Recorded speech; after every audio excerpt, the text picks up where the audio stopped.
Subscribe button पर click करें और हमारी सारी नोटिफिकेशन के लिए बेल आइकन दबाएं। हेलो दोस्तों, ज्ञान आश्रम में आपका स्वागत है। कंपनी अकाउंट शेयर जो चैप्टर में लेके चल रहा था उसमें मैं आप लोगों को बहुत कुछ पहले ही बता चुका हूं। आज उसी के नेक्स्ट क्या वीडियो है। इससे पहले वाले वीडियो में मैंने आप लोगों को क्या बताया कि शेयर को प्रीमियम पे इशू किस प्रकार से करते हैं। इसके साथ साथ उसी वीडियो में मैंने दो टॉपिक लास्ट में बताया था, एक था अंडर सब्सक्रिप्शन, दूसरा था ओवर सब्सक्रिप्शन। अंडर सब्सक्रिप्शन तो बहुत आसान था, उसी वीडियो में मैंने समझाया था, फिर से एक बार देख लीजिए। उसमें मैंने क्या बताया था कि अंडर सब्सक्रिप्शन में कंपनी जितना शेयर जनता को इशू करता है खरीदने के लिए और जनता क्या करता है उससे कम शेयर खरीदने के लिए आवेदन पत्र देता है। मतलब क्या, इशू ऑफ शेयर्स का नंबर ज्यादा रहेगा और आवेदित अंशों का मतलब अप्लाइड शेयर का नंबर जो रहेगा वो कम रहेगा। तो ऐसे कंडीशन को हम लोग क्या कहते हैं, अंडर सब्सक्रिप्शन कहते हैं। और उसमें क्या होता है कि अंडर सब्सक्रिप्शन जो पोर्शन है, मतलब इशू वाले को हटा दे, भूल जाएं, और अंडर सब्सक्रिप्शन जितना जनता ने सब्सक्राइब किया है उसी पे हम लोग सारी एंट्रीज करते हैं और कुछ भी नहीं है। बहुत ही सिंपल। आज जो टॉपिक है वो ओवर सब्सक्रिप्शन का है। मैंने बताया था कि ओवर सब्सक्रिप्शन बहुत अच्छे तरीके से समझना है, ढंग से देखना है। तो ये वीडियो आप लोग अंत तक देखिए, बढ़िया से देखिए, और अच्छा लगे तो आप लोग को पता ही क्या करते हैं। चलिए आज के टॉपिक पे स्टार्ट करते हैं। हमारा जो टॉपिक है वो क्या है, ओवर सब्सक्रिप्शन। ओवर सब्सक्रिप्शन, इसको हिंदी में हम लोग क्या कहते हैं, इसको हिंदी में हम लोग कहते हैं अति अभिदान। अति अभिदान होता क्या है ये आप लोग को पहले से ही पता है। होता क्या है ये आप लोगों को पहले से पता है, लेकिन फिर से मैं समझा दे रहा हूं, देख लीजिएगा, बहुत बड़ा चीज नहीं है। होता क्या है, कंपनी जनता को अंश निर्गमित करती है, यानी इशूड शेयर, निर्गमित अंश निर्गमित करती है कि जनता उसे खरीदे ताकि कंपनी को क्या मिले, पूंजी मिले। ठीक है, कंपनी खुद की पूंजी से तो चलती नहीं, जनता जो अंश खरीदता है वही पूंजी कंपनी को मिलता है, उसी से वो अपना व्यवसाय करती है। तो अंश वो निर्गमित करती है और जनता उसे खरीदने के लिए क्या करती है, आवेदन पत्र डालती है। ठीक है, आवेदन पत्र, यानी जनता उसे अप्लाइड करती है। अगर क्या होता है, अगर कंपनी क्या होता है कि कंपनी ने मान लेते हैं कि इशू किया 10,000 और जनता ने एप्लीकेशन डाल दिया मान लीजिए 15,000। अगर कंपनी जितना इशूड कर रहा है नंबर ऑफ शेयर उससे ज्यादा अप्लाइड आ जा रहा है, यानी कंपनी की गुडविल बहुत ज्यादा है, लोग उसके जल्दी से जल्दी अंश खरीदना चाहते हैं, तो ज्यादा से ज्यादा लोग क्या करते हैं, एप्लीकेशन डाल देते हैं। तो ऐसा ही कंडीशन जिसमें हमारा इशूड शेयर कम और अप्लाइड शेयर ज्यादा हो जाता है, इसी कंडीशन को हम लोग क्या कहते हैं, अति अभिदान, ओवर सब्सक्रिप्शन। इसको क्या कहते हैं, अति अभिदान, ओवर सब्सक्रिप्शन। बात समझ में आया। इसमें होता क्या है कि जो ओवर सब्सक्राइब शेयर होते हैं, नंबर ऑफ शेयर, जितना जनता ने ज्यादा सब्सक्राइब कर दिया, 5,000 है ना, 10,000 था, 15,000 के लिए एप्लीकेशन, यानी 5,000 ज्यादा हो गया। इसे दो चीज किया जा सकता है, इसे दो चीज किया जाता है। पहला क्या कर सकते हैं, इसे रिजेक्ट कर दो। जितना लोगों ने ज्यादा पैसा दिया है उनको वापस कर दो, उन्हें कोई भी शेयर मत दो, खत्म बात। ठीक है, पहला क्या किया जाता है, रिजेक्ट कर दिया। दूसरा क्या किया जाता है, दूसरा कर दिया जाता है कि एडजस्ट। दूसरा क्या किया जाता है, जनता ने जितना ज्यादा पैसा दिया है उस पैसे को आने वाले कॉल्स पर एडजस्ट कर लो। पैसा रिटर्न नहीं करना, कंपनी को एक बार मिल गया तो कंपनी रख लेगा, बस उसे क्या करेगा, उसे एडजस्ट कर लेगा। आने वाले कॉल्स पे अलॉटमेंट में थोड़ा कम ले लेगा, क्योंकि जो कुछ लोग पहले ही दे चुके हैं तो वो पैसा एडजस्ट कर लेगा अलॉटमेंट पे। और उसी के साथ साथ क्या कर सकता है, उसी के साथ साथ वो फर्स्ट कॉल पे, सेकंड कॉल पे, फाइनल कॉल पे एडजस्ट कर सकता है। बात समझ में, ये चीज करता है। तो दो कंडीशन होता है। पहला क्या, रिजेक्ट का मतलब होता है रिग्रेट लेटर थमा दो, भैया हम आपको अंश नहीं दे पाएंगे, हमें खेद है। कंपनी रिग्रेट लेटर, खेद पत्र थमा देता है और बोल देता है, पैसा वापस कर देता है, बोल देता है कि हम आपको शेयर अलॉट नहीं कर पाएंगे। ठीक है, यानी एप्लीकेशन को कैंसिल कर देना। दूसरा तरीका क्या है, जो पैसा एडवांस मिला है, ज्यादा मिला है, उस पैसे को क्या करेगा, रख लेगा और बोलेगा कि आने वाले कॉल्स पे आपसे अलॉटमेंट में मांगेंगे तो आप मत दीजिए, क्योंकि आपने कम शेयर आपको हम अलॉट किए हैं। देखिए, इसको प्रो राटा अलॉटमेंट भी कहते हैं। इसको हम लोग क्या कहते हैं, प्रो राटा अलॉटमेंट, यानी अनुपातिक आवंटन, प्रो राटा अलॉटमेंट। अलॉटमेंट यहाँ पे कॉल से मतलब नहीं है, शेयर बांटने से मतलब है, क्योंकि अलॉटमेंट एक कॉल भी होता है, अलॉटमेंट एक कॉल भी होता है, वो मतलब नहीं है। यहाँ पर क्या, शेयर बांटने से मतलब है। इसे हम लोग कहते हैं अनुपातिक आवंटन। अनुपातिक आवंटन, अनुपात का मतलब क्या होता है, अनुपात का मतलब होता है कि कुछ हिस्सा की बात हो रहा है। आवंटन, इसका मतलब क्या होता है, इसका मतलब होता है कोई शेयर अगर 1,000 मांग रहा है और उसे केवल 500 मिल रहा है, कोई व्यक्ति शेयर 1,000 एप्लीकेशन कर रहा है और उसे केवल 500 शेयर आवंटित किया गया, तो यही कंडीशन कहलाता है हमारा क्या, अनुपातिक आवंटन। छोटे छोटे टॉपिक पे बच्चों को प्रॉब्लम होता है और यही टॉपिक क्या करता है, कंफ्यूज करता है, समझ में नहीं आता, अरे सर अनुपातिक आवंटन, प्रो राटा अलॉटमेंट क्या होता है। तो प्रो राटा अलॉटमेंट का सेंस यही है, ये कोई अलॉटमेंट कॉल नहीं है, बल्कि शेयर बांटना।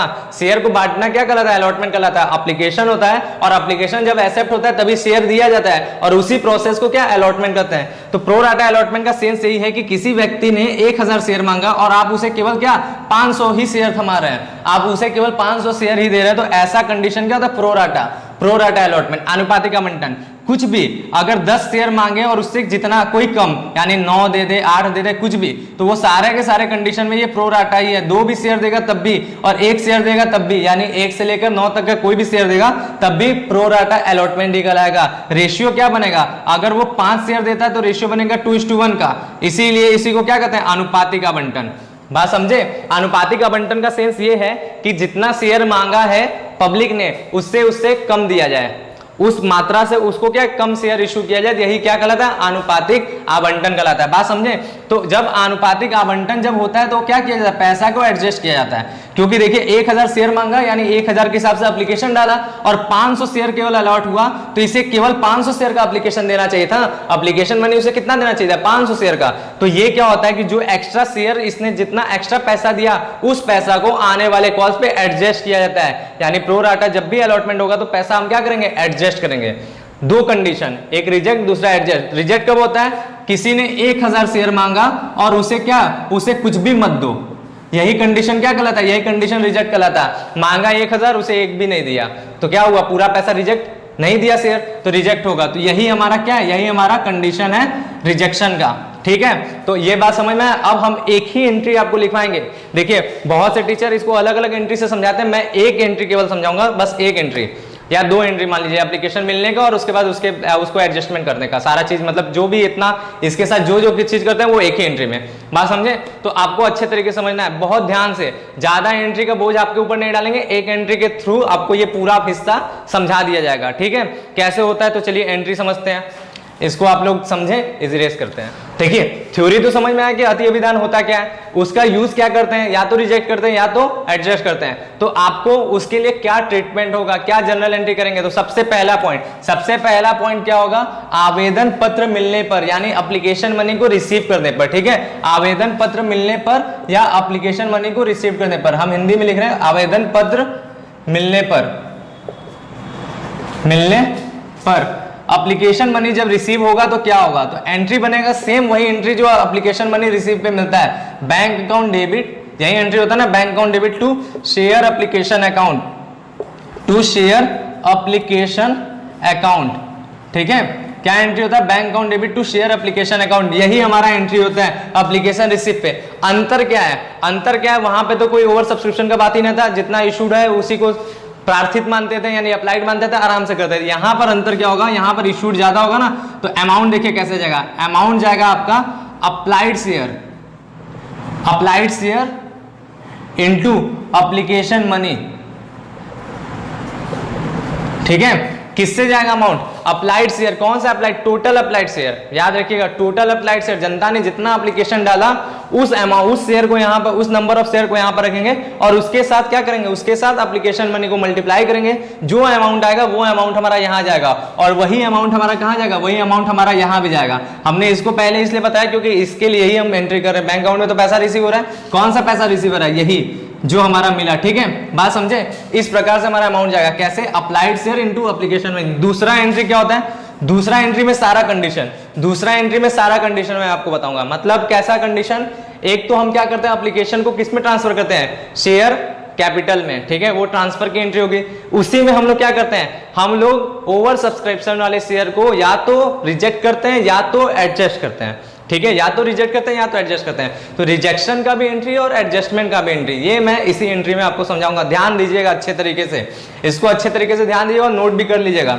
क्या होगा हमारा एंट्री बनेगा शेयर एप्लीकेशन अकाउंट डेबिट, और जैसा एंट्री बताऊंगा वैसा एंट्री कीजिएगा, क्योंकि एसएम शुक्ला की बुक में थोड़ा एंट्री अलग तरीके से बताया हुआ, वो एंट्री आपको नहीं करना है। ये जो मैं एंट्री बताऊंगा इसी को करना है। शेयर एप्लीकेशन अकाउंट डेबिट वो गलत नहीं है, लेकिन उसको नहीं करना है, उससे आपको कंफ्यूजन पड़ेगा आगे, इसलिए मैं ये एंट्री समझा रहा हूँ। Share application account debit to share capital, ये नॉर्मल होता है। कब? जब हम लोग आवेदन को ट्रांसफर करते हैं, ये तो होता है। सेकंड, अगर रिजेक्ट होता है तो हमारा हो जाएगा टू बैंक अकाउंट, इसी एंट्री में। इसी एंट्री में। अलग से कोई एंट्री बनाने की जरूरत नहीं है। अलग से अगर बनाएंगे शेयर एप्लीकेशन टू बैंक करेंगे केवल रिजेक्शन पोर्शन के लिए, लेकिन क्योंकि शेयर एप्लीकेशन यहां पर भी डेबिट होगा और यहां पर रिजेक्शन में भी डेबिट होगा, तो कंपाउंड एंट्री हो सकता है, दोनों एक साथ हो सकता है ना, इसीलिए हम इसी एंट्री में बताएंगे। रिजेक्ट होगा तो टू बैंक अकाउंट कर लेंगे। अगर हमारा पैसा अलॉटमेंट में एडजस्ट होता है, अगर शेयर प्रो राटा है, प्रो राटा अलॉटेड है, तो ऐसे कंडीशन में क्या होगा, उसका एक्सेस पैसा को आने वाले कॉल्स पे एडजस्ट करेंगे ना।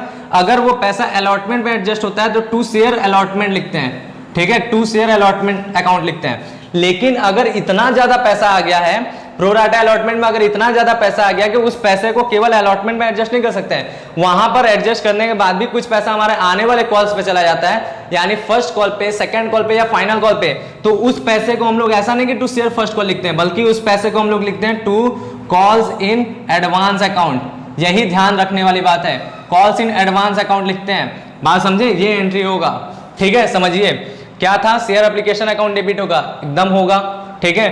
टू शेयर कैपिटल ट्रांसफर तो होता ही था, रिजेक्ट जब होगा तभी टू बैंक अकाउंट होगा, रिजेक्ट नहीं होगा तो एडजस्ट होगा, एडजस्ट होगा तो इन दोनों नाम से होगा, ठीक है। ये हो गया।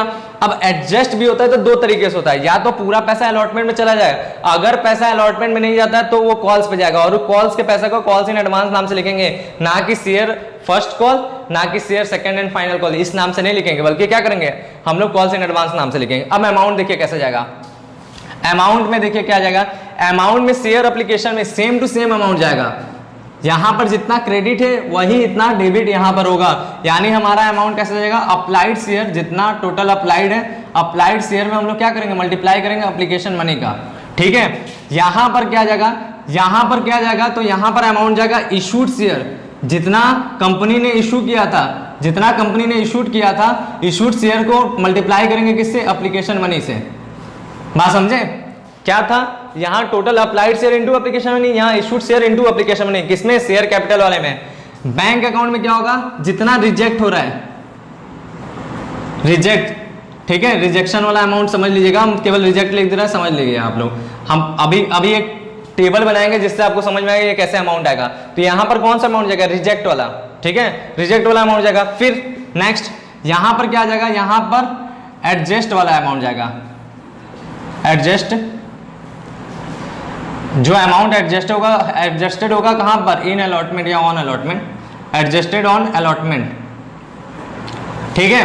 और यहां पर क्या जाएगा, एडजस्टेड ऑन कॉल, सारे कॉल पर, first call, second call, final call, ऐसे अमाउंट जाएगा। यहां पर applied share into application money से, यहां पर issued share into application money से, यहां पर वो अमाउंट जो रिजेक्ट हो रहा है, यहां पर वो अमाउंट जो अलॉटमेंट पे एडजस्ट हो रहा है, और यहां पर वो अमाउंट जो कॉल्स पर एडजस्ट हो रहा है। ये एंट्री है, आप इसको अच्छे तरीके से नोट कीजिए और लिख लीजिए। दूसरा एंट्री क्या है, सभी कंडीशन का, इसलिए मैं यहाँ पे वो लिखा नहीं हूं। अगर आपको हेडिंग लिख के करना है इस एंट्री को, तो आप ये लिखेंगे, आवेदन पत्र की राशि को अंश पूंजी खाते में हस्तांतरित कर दें, कॉमा, अंशों का रिजेक्शन यानी अंशों को अस्वीकार, अति आवेदन को अस्वीकार करने के लिए, कॉमा, अति अभिदान को प्रोराटा अनुपातिक आवंटन करने के लिए। ऐसे करके आप इसका हेडिंग बनाएंगे। तो क्योंकि वो हेडिंग लंबा बनेगा इसलिए सीधे मैंने एंट्री बता दिया, ठीक है। तो आप इस एंट्री को नोट कर लीजिए। अब चलते हैं एग्जांपल पे, जिससे आपको अच्छे तरीके से समझ में आएगा। और एग्जांपल कोई नहीं पढ़ाऊंगा, बल्कि मैं क्वेश्चन ही सॉल्व कराऊंगा, ठीक है। देख लीजिए, आप लोग नोट कर लीजिए। चलिए अब मैं क्वेश्चन लगाता हूं। हमारे बुक में पेज नंबर जो है वो है हमारा पेज नंबर 228। 228 में क्वेश्चन नंबर 4 है, विस्तृत क्रियात्मक प्रश्न का, ठीक है। एस.एन. शुक्ला की बुक है। इसमें हमारा क्वेश्चन नंबर 4 है, आपके बोर्ड पे लगेगा, आप लोग ध्यान से देखिएगा, मेरे साथ पढ़िएगा। लिखा है XYZ कंपनी लिमिटेड ने 100 रुपए वाले 20,000 अंश जनता में 10% प्रीमियम पर निर्गमित किए, जिन पर प्रति अंश 20 रुपए आवेदन पर, 50 रुपए आवंटन पर प्रीमियम सहित, यानी इस 50 रुपए में आपका प्रीमियम इंक्लूडेड है, ठीक है। फिर उसके बाद 20 रुपए प्रथम याचना पर एवं 20 रुपए द्वितीय तथा अंतिम याचना पर दिए थे। 25,000 अंशों के लिए आवेदन पत्र प्राप्त हुए। यहीं से आपको समझ लेना कि ये कौन सा कंडीशन है, ओवर सब्सक्रिप्शन का। क्यों? क्योंकि 20,000 जनता के लिए निर्गमित हुआ था और जनता ने कितना आवेदन डाला है, 25,000, 5,000 ओवर सब्सक्राइब्ड हो गया, ठीक है। इसके बाद बता क्या रहा है, आवेदन पर प्राप्त अतिरिक्त राशि आवंटन में प्रयोग कर दी गई, यानी जितना भी आवेदन पर ज्यादा पैसा मिला है वो कहां चला गया, वो आवंटन में यूज हुआ। रिजेक्ट वाला बात नहीं है। रिजेक्ट वाला बात रहता तो इसमें लिखता है, यहाँ पर क्या बोला है, बोला कि आवेदन पे जितना भी अधिक राशि मिला वो कहाँ पर यूज होगा, आवंटन पर। ठीक है, उसके बाद बता क्या रहा है कि अंशधारियों ने सभी याचनाओं का भुगतान कर दिया, कंपनी की पुस्तकों में जनरल के लेखे कीजिए। चलिए लेखे करते हैं हम लोग। क्वेश्चन आपके बोर्ड पे लगा, फिर एक बार एनालाइज कर लेते हैं। हम क्या बताए थे कि आप लोगों को एक एनालिटिकल टेबल के थ्रू इसको समझाएंगे, एक एनालिटिकल टेबल के थ्रू समझाएंगे, लेकिन उसको बनाने से पहले कुछ चीजें आपको ऐसे लिखना होगा जिससे एग्जामिनर को बहुत सहूलियत मिले और आप लोगों को भी अच्छा मार्क्स मिले। मैं बार बार ये चीज बोलता हूँ, इस तरह से आपको क्वेश्चन सॉल्व हमेशा करना है। कैसा भी क्वेश्चन होगा पहले ये सब चीजें लिख देना। क्या लिखेंगे हम लोग, लिखेंगे इशूड शेयर, इशूड शेयर्स। कितना इशूड शेयर्स है, तो आपका इशूड शेयर्स है 20,000। कितने रुपए का एक है, तो at the rate 100 rupees each, 100 rupees each. ये उसका क्या हो गया, फेस वैल्यू। इसके बाद बता रहा है क्या, 10% प्रीमियम, ठीक है, ऑन 10% प्रीमियम। ठीक है, 10% प्रीमियम कितना आएगा, 100 का, तो हम यहां पर ही लिख देते प्रीमियम आपका कितना आएगा, तो प्रीमियम आएगा 10 रुपीज, क्योंकि 100 का 10% कितना, 10 रुपए आएगा। ठीक है, इसके बाद बता क्या रहा है, अमाउंट के बारे में। अमाउंट है अप्लाइड शेयर, अरे अमाउंट है हमारा क्या, अप्लीकेशन, अमाउंट हमारा क्या, अप्लीकेशन। ध्यान दीजिएगा, अप्लीकेशन कितना रुपए है, 20 रुपए। ठीक है, फिर उसके बाद क्या है, अलॉटमेंट। अलॉटमेंट कितना रुपए है, तो अलॉटमेंट आपका 50 रुपए, लेकिन बोला क्या है, प्रीमियम सहित, तो हम लोग लिख देंगे विथ प्रीमियम या इंक्लूडेड प्रीमियम, विथ प्रीमियम या इंक्लूडेड प्रीमियम, समझ में आ जाएगा इससे। फिर उसके बाद हमारा बताया फर्स्ट कॉल। फर्स्ट कॉल पर हमारा कितना रुपए है, तो फर्स्ट कॉल पे हमारा है 20 रुपए। ठीक है, और फिर बताया second and final call. Second and final call पे कितना रुपए है, तो सेकेंड एंड फाइनल कॉल पे हमारा कितना रुपए है, तो वो है हमारा 20 रुपए। चलिए ऐड करके देख लीजिए, 110 आना चाहिए क्योंकि शेयर 100 का था, 10 रुपए प्रीमियम पे, तो हमारा कितना 90 10 110 हो गया, 90 20 110, 110 रुपए हो गया। समझ में आ गया, मतलब ये ठीक है। इसके बाद बता रहा है कि एप्लीकेशन कितना है, 25,000, तो अप्लाइड शेयर हमारा 25,000, अप्लाइड शेयर हमारा कितना है, 25,000। ठीक है, अब चलिए, अब एक एनालिटिकल टेबल या एक टेबल आपको बनाते हैं, उसका कोई फॉर्मेट फिक्स नहीं है, ये हम बनाना बता रहे हैं, इस तरीके से आप लोग सीखिए। किताबों में, कुछ किताबों में बना के दिया हुआ है, लेकिन उनका तरीका अलग है, कुछ हम जैसे बता रहे हैं वैसे आप लोग सीखेंगे तो आपको बहुत अच्छे तरीके समझ में आएगा। तो देखिएगा, लिखेंगे हम लोग क्या, एनालिटिकल टेबल,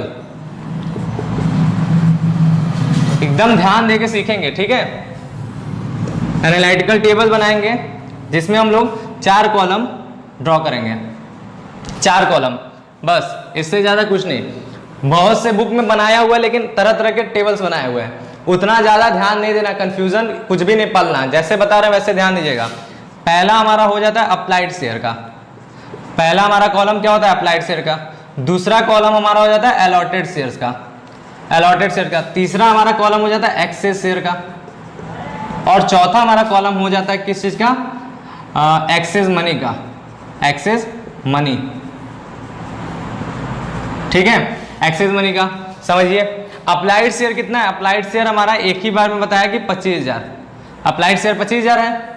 ठीक है, अलॉटेड शेयर कितना है, तो अलॉटेड वही होगा जितना आप क्या कर रहे हैं, जितना आप इशू कर रहे हैं। हमेशा अलॉटेड शेयर अलॉटमेंट शेयर का उसी में से होगा जितना कंपनी इशू कर रहा है, इशू से ज्यादा क्या होगा, अलॉट किसी भी हालत में नहीं हो सकता। तो यहां पर तो क्योंकि एक ही रेंज में बताया है, तो इसीलिए आपका 25,000 20,000, 25,000 अप्लाइड हो जाएगा, 20,000 क्या होगा, अलॉटेड जो इशूड शेयर होगा। ठीक है, एक्सेस कितना आ रहा है इन दोनों के बीच का डिफरेंस, एक्सेस हमारा है 5,000 शेयर। ठीक है, इसके बारे में क्वेश्चन में अभी चलते हैं, पहले देखते हैं एक्सेस शेयर इतना, एक्सेस मनी कितना होगा। तो याद रखिएगा, मनी हमेशा कैलकुलेटिंग किसके अकॉर्डिंग होता है, एक्सेस शेयर हमारा 5,000 है, और पैसा एक्सेस कहां से मिलता है, क्योंकि एप्लीकेशन ही ज्यादा मिलता है। तो 5,000 इंटू कितना, इंटू हम लोग 20 रुपए, 5,000 इंटू 20। ठीक है, 5,000 इंटू 20 किए हम लोग, कितना रुपए आएगा, तो मल्टीप्लाई कर लेते हैं, 4 जीरो तो इस तरह हो गया, 1 0 2 0 3 0 4 0। ठीक है, ये 3 0 1 0, और 5 दूना 10, यानी कितना एक्सेस अमाउंट कितना आया, 1 लाख। और 1 लाख के लिए बोला क्या कि इस पैसे को अलॉटमेंट में यूज कर लेना है, यानी हम लोग लिख देंगे एडजस्टेड ऑन अलॉटमेंट। ठीक है, हो गया, ये एनालिटिकल टेबल बन गया। समझ में आया? इस प्रकार से हम लोग बना लेंगे। मैं थोड़ा बड़ा खींच दिया था, इतने में ही हो गया। तो इस प्रकार से हम लोग क्या करेंगे, एनालिटिकल टेबल बनाएंगे हर क्वेश्चन में, हर क्वेश्चन के अकॉर्डिंग बनेगा। यहाँ पर क्योंकि इतना ही इन्फॉर्मेशन था तो एक छोटा सा हमारा एनालिटिकल टेबल बन गया। ठीक है, समझ में आया आप लोगों को अच्छे तरीके से? इसको आप लोग नोट कीजिए, फिर मैं क्वेश्चन को सॉल्व करता हूँ। इसको आप लोग अच्छे तरीके से नोट कर लीजिए। देखिए ये फॉर्मेट होगा और इस फॉर्मेट को अच्छे तरीके से बनाना है। इस क्वेश्चन में लिखेंगे हम लोग general entry in the books of, company का नाम लिखा था इसलिए in the books of XYZ company limited, ये नाम लिखा था। इनके हम लोग पुस्तकों में क्या करते हैं, जनरल के लेके कर रहे हैं। अब चलिए सबसे पहला एंट्री क्या होता है, सबसे पहला एंट्री था एप्लीकेशन रिसीव का, तो हम लोग करेंगे bank account debit, bank account debit, और 2 में क्या जाएगा, to share application account, to share application account. ठीक है, जिनको आता जाएगा वो अपना आराम से आगे आगे भी करेंगे, एकदम समझ लीजिए कि आपका क्लास चल रहा है। ठीक है, bank account debit to share application account. Amount हमने कैसे बताया था, अमाउंट बताया था कि इसमें क्योंकि ओवर सब्सक्रिप्शन का क्वेश्चन है ना, तो total applied share into application money. तो यहां पर मैं रफ कर रहा हूं, देखिए टोटल अप्लाइड शेयर कितना 25,000 था, इनटू एप्लीकेशन मनी कितना 20 रुपए था, यही था ना, एप्लीकेशन मनी हमारा 20 रुपए था। हाँ ठीक है, तो कितना आ जाएगा हमारा, 4 0 हो गया, 0 0 0 0 और 25 दूना 50। ठीक है, यानी कितना 5 लाख, ये 4 0 और 25 दूना 50 यानी 5 लाख। तो 5 लाख अमाउंट हमारा क्या होगा, रिसीव होगा। 5 लाख अमाउंट हमारा क्या होगा, रिसीव होगा। ठीक है, समझे बात, ये हो गया। दूसरा हमने क्या बताया था, तो जैसा क्वेश्चन उस हिसाब से दूसरा एंट्री। तो दूसरा एंट्री हमारा क्या होता है, दूसरा एंट्री हमारा ट्रांसफर तो होता ही है, तो हम लोग लिखेंगे share application account debit, share application account debit, और 2 में जाएगा, देखिए समता अंश वगैरह नहीं ना, नहीं सिंपल अंश बोला है तो इसलिए शेयर शेयर होगा, और 2 में जाएगा to share capital account, to share capital account. और क्या जाएगा, तो इसमें हमारा क्या है, इसमें हमारा रिजेक्ट है नहीं है, इसमें क्या है, पैसा अलॉटमेंट पे यूज हो रहा है, तो केवल हमारा जाएगा टू शेयर अलॉटमेंट। रिजेक्ट होता है तो टू बैंक, और अगर हमारा पैसा कॉल्स पे जाता है तो टू कॉल्स इन एडवांस। लेकिन यहाँ पर पैसा केवल कहाँ जा रहा है, अलॉटमेंट पे। तो हमने बताया था यहाँ पर क्या, यहाँ पर यही वाला अमाउंट लिखते हैं, यानी 5 लाख। ठीक है, कैपिटल पे कितना जाता है, कैपिटल पे हमने बताया था issued share into application money, issued share कितना 20,000 इनटू एप्लीकेशन मनी 20 रुपए, यानी कितना हो जाएगा 4 लाख। ठीक है, तो हमारा इस पे गया 4 लाख। और एनालिटिकल टेबल जो हमने बताया था उसमें एडजस्टेड ऑन अलॉटमेंट कितना अमाउंट था, 1 लाख, तो हमने 1 लाख वहीं से लेकर लिख दिया। ठीक है, वहीं से लेकर हमने तुरंत 1 लाख लिख दिया। बात समझ में आया, बात समझ में आया आप लोग को अच्छे तरीके से। फिर उसके बाद क्या करते हैं, फिर हम लोग अलॉटमेंट ड्यू करते हैं। देखिए ड्यू की एंट्री कभी भी कोई फर्क नहीं पड़ता, ड्यू एकदम नॉर्मल लेके चलते हैं। तो ड्यू करेंगे तो हमारा एंट्री क्या होगा, शेयर अलॉटमेंट ड्यू करें, share allotment account debit, share allotment account debit, to share capital होता है नॉर्मल में, टू शेयर कैपिटल अकाउंट। लेकिन यहां पर क्वेश्चन किसका है, प्रीमियम का है, तो हम लोग का क्या जाएगा, टू सिक्योरिटी प्रीमियम रिजर्व जाएगा, टू सिक्योरिटी प्रीमियम रिजर्व। ठीक है, ये हमारा चला गया। अमाउंट देखिए कैसे जाएगा, अमाउंट हमारा क्या जाता है, कैपिटल, शेयर कैपिटल, इसमें जो प्रीमियम हमारा जो पैसा है अलॉटमेंट का 50 रुपए है, जिसमें बताया है कि प्रीमियम का 10 रुपए इंक्लूडेड है, तो मेन हमारा पैसा कितना होगा 40, और ये 10 रुपए प्रीमियम का मिलाकर 50 हो रहा है ना, 10 रुपए प्रीमियम का मिलाकर 50 हो रहा है। तो देखिए प्रीमियम आना 10 के हिसाब से। और देखिए एक बात और समझना है, पहली एंट्री केवल अप्लाइड के हिसाब से होता है, बाकी सारी एंट्री किसके अकॉर्डिंग होता है, इशूड के हिसाब से। बाकी सारी एंट्री किसके हिसाब से, इशूड के हिसाब से होता है। तो हमारा अब जो प्रीमियम होगा वो 20,000, बाकी सारा एंट्री 20,000 शेयर के अकॉर्डिंग होगा। इशूड शेयर 20,000 इंटू 10 रुपए प्राइस है, तो हमारा 20,000 इंटू 10 कितना होगा, तो देखिए 4 0 1 5 0 ना, यानी कितना हो जाएगा 2 लाख, 2 लाख होगा, यही होगा 2 लाख। तो हमने लिख लिया यहाँ पर कितना, प्रीमियम पर लिख लिया 2 लाख रुपए। ठीक है, 2 लाख रुपए प्रीमियम पे होगा। और उसके बाद हमारा अलॉटमेंट के शेयर कैपिटल पे कितना जाएगा, 40 रुपए मेन दाम है, तो 20,000 इंटू हम लोग क्या करेंगे 40, तो 20,000 इंटू 40, यहाँ 5 0 और 8, यानी हमारा कितना हो जाएगा 8 लाख। 8 लाख दोनों मिलाकर हमारा अलॉटमेंट कितना ड्यू हुआ, 10 लाख का। ठीक है, ये समझ में आया। रफ भी आप लोग देखते हुए चलिएगा। ठीक है, उसके बाद हम लोग क्या करते हैं, अलॉटमेंट रिसीव करते हैं। यहां भी थोड़ा ध्यान देने वाली बात है, अलॉटमेंट जब हम लोग रिसीव करेंगे तो bank account debit, bank account debit to share allotment account. Amount हम लोग कैसे लिखते हैं, टू शेयर अलॉटमेंट अकाउंट, यही हमारा एंट्री होता है। ठीक है, यही हमारा एंट्री होता है। रिसीव का एकदम नॉर्मल जो एंट्री होता है, एंट्री वही करते हैं। अमाउंट देखिए कैसे करेंगे, अमाउंट में देखिए हमने अलॉटमेंट ड्यू कितना किया 10 लाख, यानी हमें 10 लाख रुपए मिलना था, लेकिन कुछ पैसा हम लोग कहाँ यहाँ पे पहले ही प्राप्त कर चुके हैं। कहाँ पर? एप्लीकेशन में। उसी पैसा को अलॉटमेंट में एडजस्ट करना है, तो 1 लाख हम पहले ही प्राप्त कर चुके हैं, तो वो क्या होगा, वो माइनस होकर रिसीव होगा। यानी यहाँ पर हमारा कितना रिसीव होगा, 9 लाख रिसीव होगा, ना कि 10 लाख, 9 लाख। क्यों? क्योंकि हमारा 1 लाख पहले ही मिल चुका है। इसको इस हिसाब से भी समझ सकते हैं। अलॉटमेंट डेबिट यहाँ 10 लाख था, अलॉटमेंट क्रेडिट यहाँ 1 लाख था। और डेबिट क्रेडिट क्या होता है, आपस में नेगेटिव हो जाते हैं, दोनों ऑपोजिट सिंबल है ना, तो दोनों आपस में माइनस होते हैं। तो 10 लाख में से 1 लाख गया तो कितना, 9 लाख, इसीलिए यहाँ पर क्रेडिट में 9 लाख जाएगा। ठीक है, और हमारा क्या होगा, पैसा रिसीव होगा। इस प्रकार भी समझ सकते हैं, लेकिन एकदम अच्छे तरीके से ये समझिएगा प्रैक्टिकली कि हमारा क्या होगा, 1 लाख पहले ही मिल चुका है एप्लीकेशन के टाइम पे, और हमने 10 लाख मांगा था, लेकिन 1 लाख जो पहले दे चुके हैं दोबारा तो कभी नहीं देंगे भाई, एक बार दे चुके तो दोबारा क्यों देंगे, इसीलिए क्या होगा, उसको हम लोग माइनस करके यहाँ रिसीव करते हैं। ठीक है, फिर नेक्स्ट हमारा हो गया बहुत आसान। उसके बाद फर्स्ट कॉल सेकेंड कॉल एकदम नॉर्मली करेंगे। तो ड्यू करेंगे तो share first call account debit, share first call account debit to share capital, to share capital account. कितना अमाउंट जाएगा, फर्स्ट कॉल का अमाउंट कितना रुपए है, दोनों 20-20 रुपए, यानी 20,000 इंटू 20 यानी कितना हो जाएगा, 4 लाख। ये होगा ना, 20,000 इंटू 20, 2 दूना 4, 4 लाख, 4 लाख हो जाएगा। देख ले, देखिए 20,000 इंटू 20, 5 जीरो है, और उसके बाद 2 दूना 4, 4 लाख हो रहा है। इसलिए मैं यहाँ पर रफ कर दे रहा हूँ कि आप लोग को कोई कंफ्यूजन ना आए। 4 लाख हो गया। इसके बाद हम लोग क्या करेंगे, इसके बाद हम लोग रिसीव करेंगे, तो सेम इसमें ना कुछ और गड़बड़ है तो नहीं, तो आराम से हम इसको रिसीव भी कर लेंगे। कितना रुपए से, 4 लाख से। तो bank account debit to, bank account debit to share first call account. कितना रिसीव होगा, जितना हमने ड्यू किया, कितना, 4 लाख, 4 लाख हमारा रिसीव हो गया। ठीक है, यहां तक समझ में आ गया। नोट कर लीजिएगा, रोक रोक के वीडियो नोट कर लीजिएगा, हम तुरंत तुरंत इरेज करके सॉल्व कर रहे हैं। ठीक है, नोट कर लीजिएगा। तो हमारा फर्स्ट कॉल का एंट्री हो गया। अब सेकंड कॉल क्या करेंगे, अब सेकंड कॉल हम लोग ड्यू करेंगे। सेकंड कॉल भी ड्यू होगा तो शेयर, क्योंकि ये सेकंड एंड फाइनल है तो लिखेंगे to share second and final call account debit, account debit. 2 में क्या जाएगा, 2 में share capital account, to share capital account. अगर आप लोगों को कंफ्यूजन होगा तो आप हमें व्हाट्सअप करके पूछ सकते हैं, लेकिन हमें लगता है कि आप लोगों को कंफ्यूजन कुछ भी नहीं होगा। होता है तो हमेशा हम आपके लिए तत्पर हैं, आप हमेशा व्हाट्सअप करके हमसे पूछ सकते हैं। तो 20,000 इंटू 20 यानी 4 लाख रुपए, 4 लाख रुपए। इसके बाद हमारा क्या होगा, हम लोग इसको रिसीव करेंगे। तो bank account debit to share second and final call. इसमें भी कुछ नहीं तो एकदम नॉर्मली हम लोग क्या करेंगे, इसको रिसीव कर लेंगे, सेकेंड एंड फाइनल कॉल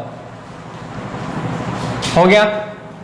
कितना रिसीव होगा, तो हमारा 4 लाख हो गया। हमारा पूरा क्वेश्चन कंप्लीट। सेकंड कॉल के बाद कुछ नहीं है। ठीक है, समझ में आया। तो ये हमारा हो गया पूरा एंट्री, यहां से बंद कर लेंगे, पूरा नीचे का हिस्सा हो गया हमारा क्वेश्चन कंप्लीट। तो उम्मीद करते हैं आप लोग को समझ में आया होगा, अच्छे तरीके से समझ में आएगा। यहीं पे अभी क्लोज नहीं करते हैं, आपको एक चीज और हम बता देते हैं, आपको एक चीज और हम आज पढ़ा देते हैं। देखिए, ओवर सब्सक्रिप्शन आपको अच्छे तरीके से समझ में आया। ओवर सब्सक्रिप्शन में करते क्या है, आपका या तो रिजेक्शन होगा, रिजेक्शन का क्योंकि एंट्री क्वेश्चन नहीं था, हमने नॉर्मल सा प्रो डाटा वाला समझाया जो थोड़ा सा टफ पड़ता है बच्चों को। तो प्रो डाटा अगर आपको अच्छे से समझ में आया, ये बहुत अच्छे तरीके से इसलिए भी समझ में आना चाहिए क्योंकि इसका यूज फॉर फ्यूचर में बहुत ज्यादा होगा। अंशों का हरण जो बोर्ड के लिए सबसे इंपॉर्टेंट है, तो इसलिए इसको और अच्छे तरीके से समझेंगे। और जैसे जैसे हमारा टॉपिक बढ़ते जाएगा वैसे वैसे इसका यूज और भी ब्रॉडली करेंगे और भी अच्छे तरीके से करेंगे, तो आप लोगों को और अच्छे तरीके से समझ में आएगा। ठीक है, समझे। अब नेक्स्ट टॉपिक क्या है, आज ही मैं एक और टॉपिक आप लोग को समझा देता हूं, वो है कॉल्स इन एरियर। ठीक है, कॉल्स इन एरियर्स यानी आपका क्या कहते हैं इसको, अवशिष्ट, अवशिष्ट याचना, अवशिष्ट याचना या बकाया याचना भी कहते हैं। मतलब देखिए क्या होता है, नाम से ही समझ में आ जाएगा। एरियर का मतलब होता है बाकी। ठीक है, एरियर का मतलब क्या होता है, बाकी। तो अवशिष्ट याचना क्या होता है कि अगर कंपनी अपने शेयर होल्डर से कॉल करके पैसा मांगता है, ये आप लोग को तो पता ही है, कंपनी शेयर होल्डर से कॉल करके पैसा मांगता है और शेयर होल्डर किसी भी रीजन से उस पैसे का पेमेंट नहीं कर पाते हैं, तो जो कंपनी को जो पैसा का पोर्शन जितना हिस्सा नहीं मिल पाता है, यानी जो अंशधारियों ने कंपनी को पैसे का भुगतान नहीं किया, वो पोर्शन ही क्या कहलाएगा, कॉल्स इन एरियर कहलाएगा। मतलब समझ में आया। अगर एक अंशधारी किसी भी कारणवश से कंपनी की मांगी गई याचनाओं का भुगतान नहीं कर पाता है तो वो पैसा क्या होता है, कॉल्स इन एरियर, अवशिष्ट याचना, ठीक है, अवशिष्ट याचना होता है। इसका क्या होता है, इसका एंट्री बहुत ही सिंपल है, एकदम आराम से आपको समझ में आएगा। इसका एग्जांपल मैं नेक्स्ट वीडियो में बताऊंगा एग्जांपल, क्योंकि उस वीडियो में आपको अवशिष्ट याचना और कॉल्स इन एडवांस इसके बाद वाला टॉपिक भी समझा दूंगा। यहां पर आप केवल एंट्री समझ लीजिए। इसका एंट्री देखिए दो तरीके से होता है, एक होता है खाता खोलकर, दूसरा होता है खाता बिना खोले। और आपको करना क्या है, बिना खाता खोले, ठीक है। कुछ बच्चे खाता खोल के करते हैं, वैसे मत कीजिए, वैसे बिल्कुल मत कीजिए। आपको क्या करना है, बिना खाता खोले। तो वो एंट्री देखिएगा होगा। इसमें फर्क कहां हो रहा है, कॉल्स इन एरियर, कहां हमने बताया था भुगतान नहीं मिलना, हमने क्या बताया, इसका मतलब भुगतान नहीं मिलना।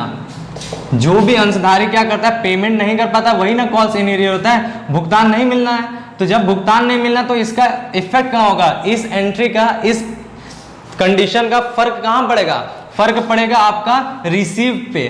अगर अमाउंट रिसीव्ड हो रहा है तो रिसीव वाले एंट्री पे ही इसका फर्क पड़ेगा, जो पैसा रिसीव करने की एंट्री होता है। यानी कहां पर, bank account debit to share allotment पे, अगर अलॉटमेंट नहीं मिलता है, bank account debit to share first call पे, शेयर फर्स्ट कॉल नहीं मिलता है, इन सब जगहों पे फर्क पड़ेगा। रिसीव वाले एंट्री पे, ड्यू पे कभी भी फर्क नहीं पड़ेगा, ड्यू पे कोई फर्क नहीं पड़ेगा, क्योंकि मांगा तो कंपनी का काम है, कंपनी मांगेगा पूरा। पेमेंट नहीं कर पा रहा है कौन, अंशधारी, किस वजह से, कोई भी उसका वजह हो, आपको उससे कोई मतलब नहीं, कंपनी के लिए आप लेखा कर रहे हैं, तो कंपनी को क्या हुआ, पैसा कम मिला, वही पैसा कॉल्स इन एरियर है। तो रिसीव वाले एंट्री पे फर्क पड़ेगा, ड्यू के एंट्री पे यानी मांगने वाली एंट्री पे कोई भी फर्क नहीं पड़ेगा। दूसरी बात ये समझना है कि कॉल्स इन एरियर जो है, वो अवशिष्ट याचना जो है, वो कभी भी एप्लीकेशन पे नहीं होगा, जाहिर सी बात नहीं होगा, क्योंकि एप्लीकेशन क्या है, एप्लीकेशन तो जनता खुद अपने मन से देता है ना, कंपनी मांगने ही नहीं जाती है। जनता पहले एप्लीकेशन ही डालता है, तभी जाकर तो उसको शेयर मिलता है, तभी तो उस पर कॉल्स होता है, बात समझे। इसलिए अवशिष्ट याचना जो है कॉल्स इन एरियर एप्लीकेशन पे नहीं होता है। उसका प्रभाव कहां से आता है,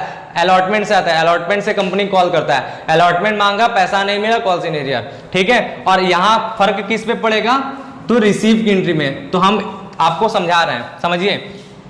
पहला कंडीशन, दो तरीके से एंट्री होता है,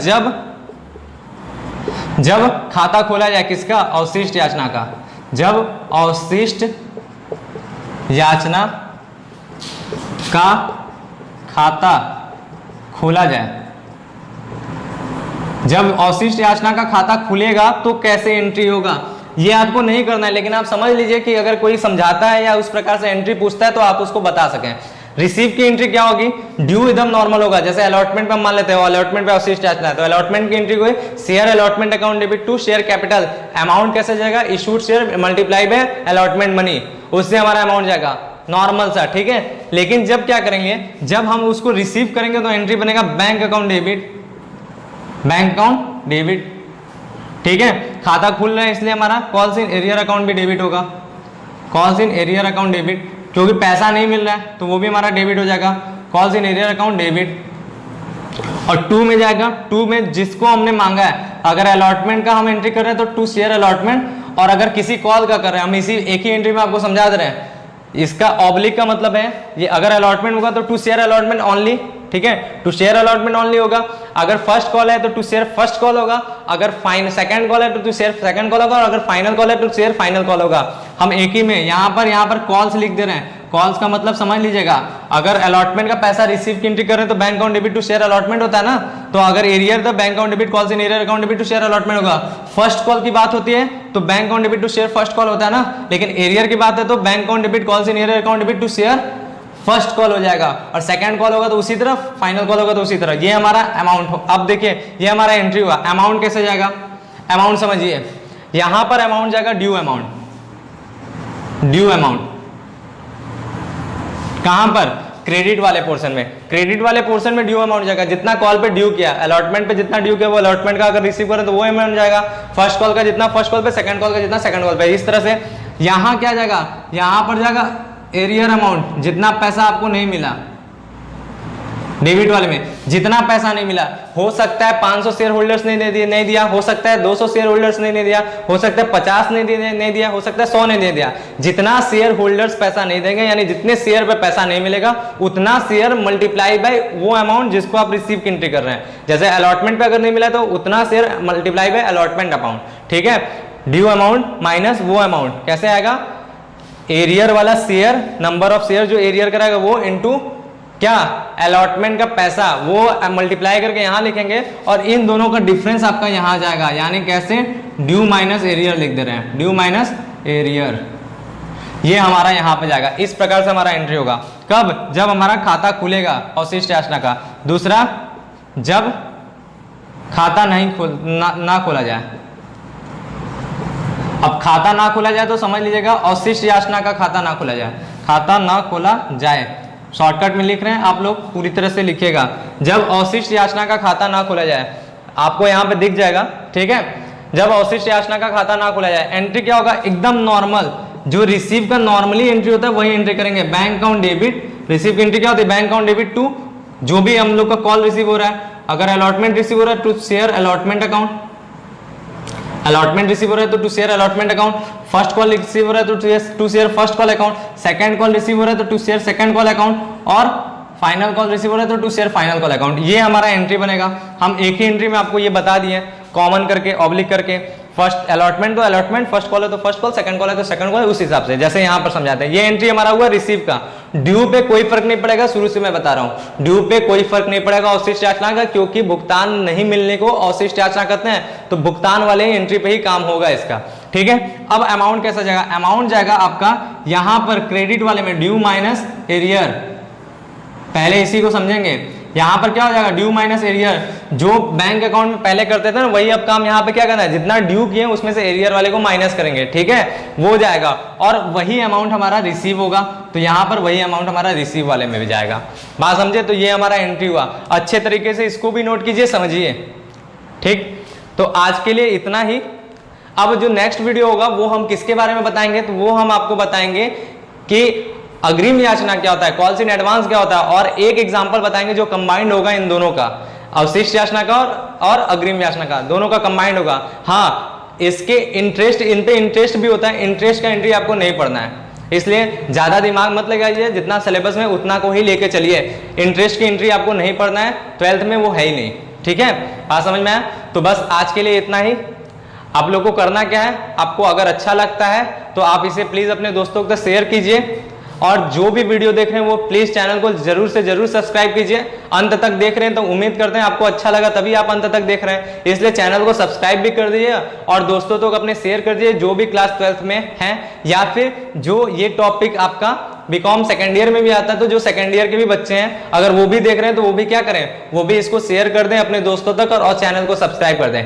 इसके साथ ही साथ आप लोगों के दोस्तों के लिए एक अच्छी खबर ये है कि अब मैं इस चैनल पे बीकॉम पार्ट 1 यानी बीकॉम फर्स्ट ईयर के बच्चों के लिए भी अकाउंटेंसी के सब्जेक्ट के न्यूमेरिकल्स वगैरह चीजों को डालूंगा, मतलब उनके भी क्लासेस को मैं यहाँ पर स्टार्ट करने जा रहा हूँ। 1-2 दिन के अंदर उनके भी वीडियोस आपके चैनल पे, मतलब हमारे चैनल पे अपलोड होंगे, तो आप लोग ये भी कर दिएगा कि उन बच्चों तक भी ये बात पहुंचा दीजिएगा, ठीक है। अगर सेकंड ईयर है तो उनका जूनियर होगा और 12th वाले हैं तो उनका सीनियर होगा 1 साल, तो आप लोगों को हो सकता है कि लिंक में बच्चे हों तो उनको आप शेयर कीजिए। इसके अलावा बाकी आप लोगों को सारा बात पता ही है, लेकिन मैं फिर से इस वीडियो में बता दे रहा हूँ कि हमारा टेलीग्राम पे भी चैनल स्टार्ट हो गया, वहां पे भी नोटिफिकेशन मिलता है। लाइव क्लास में पढ़ाता हूँ जो फ्री ऑफ कॉस्ट है, केवल लेकिन क्लास 12th के बच्चों के लिए, क्लास 12th के बच्चों के लिए live class free of cost, कोई भी उसका कोई भी चार्ज नहीं लिया जाएगा, वो चलता है। उसके लिए आपको क्या करना, उसके लिए आपको मेरे व्हाट्सएप पर मुझे मैसेज करके बोलना होगा कि सर लाइव क्लास ज्वाइन करना है, तो मैं आपको कुछ इन्फॉर्मेशन लेके आपको तुरंत लाइव क्लास में ज्वाइन करा दूंगा, ठीक है। तो बस आज के लिए इतना ही, धन्यवाद।